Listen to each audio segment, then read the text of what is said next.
Il est clair que pendant cette crise a été aussi un moment de grande créativité, de stimulation intellectuelle et d'inspiration. Plusieurs tendances ont émergé et je retiendrai deux en particulier, la transition digitale et la transition écologique.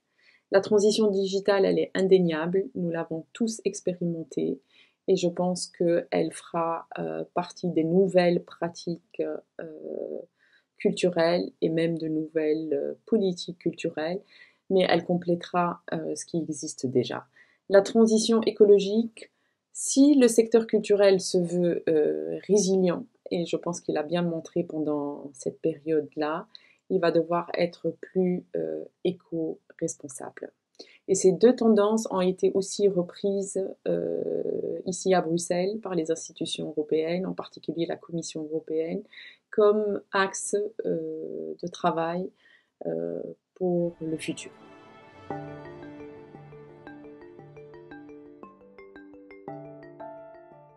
Le réseau culturel français à l'étranger joue un rôle très très important dans le maintien et dans le renforcement des relations culturelles.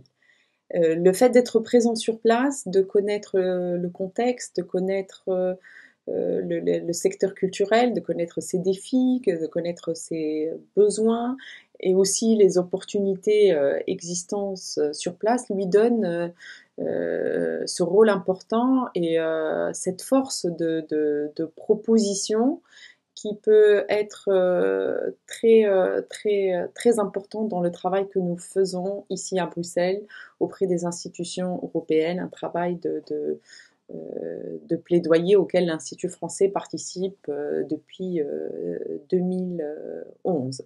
Ça nous permet vraiment de traduire ces informations et de les transmettre à la Commission européenne, aux institutions européennes qui décident du cadre de coopération culturelle avec certains pays ou certaines régions et aussi des projets.